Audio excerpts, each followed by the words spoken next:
नमस्कार विद्यार्थी मित्रांनो, कीर्तिलता ऑनलाईन क्लासेसमध्ये आपल्या सर्वांचे स्वागत करण्यात येत आहे.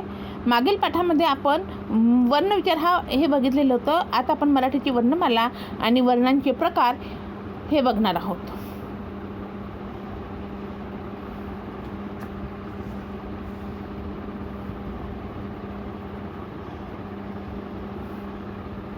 यात बघणार आहोत मराठीची वर्णमाला, वर्णांचे प्रकार. याच्यात आपण स्वर बघितले होते 12. ऱ्हस्व, दीर्घ आणि संयुक्त.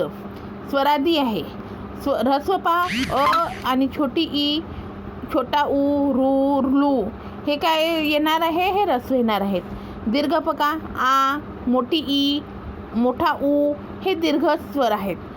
संयुक्तमध्ये पहा अ प्लस ई ए, आ प्लस ई ऐ, अ प्लस उ औ ओ, आ प्लस उ औ. आणि तसंच स्वरादी आहेत आणि आहा. आणि व्यंजन आहेत स्वरांत, स्पर्श, अर्धस्पर्श, उष्मे, महाप्राण आणि स्वतंत्र. यांना स्पर्श म्हणतात. स्पर्शमध्ये बघा कठोर स्पर्श. कठोर म्हणजे आपण जेव्हा बोलतो तेव्हा आपल्या ओठांना किंवा तोंडाला कठोर, एकदम कठीण असं बोलावं लागतं. कडक याच्यात त्याला म्हणतात कठोर स्पर्श.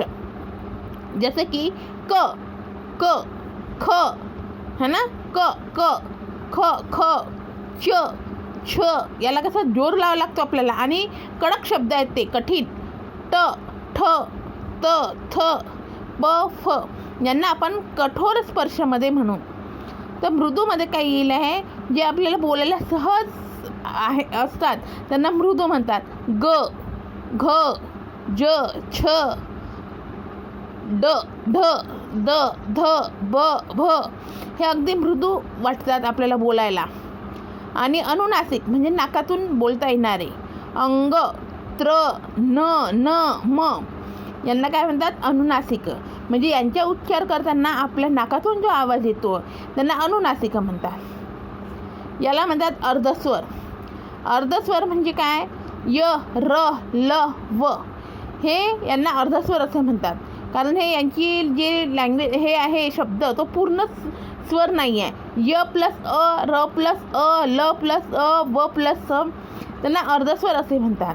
उष्मे म्हणजे आपल्याला बोलताना जी उष्मा धारण करावी लागते. श श स याला उष्मे म्हणतात. उष्मे. महाप्राण असं आपण म्हणतो ह त्याला महाप्राण म्हणतात. आणि स्वतंत्र राहते तो आहे ळ. हा शब्द स्वतंत्र आहे. क्ष आणि ज्ञ ही दोन जोड व्यंजने किंवा संयुक्त व्यंजने आहेत. क्ष म्हणजे काय, क प्लस षटकोंश क क्ष. श म्हणजे द प्लस न प्लस य ज्ञ. ज्ञ ज्ञ ज्ञानेश्वरचा ज्ञ. ज्ञ म्हणजे काय येईल, द प्लस न प्लस य म्हणजे होईल ज्ञ. म्हणून यांना जोड व्यंजने किंवा संयुक्त व्यंजने असे म्हणतात. संयुक्त व्यंजनाच्या शेवटी एक स्वर मिसळला की जोडाक्षर तयार होते. क्ष. क प्लस श प्लस अ क्ष. म्हणून याला काय म्हणतात, संयुक्त व्यंजन.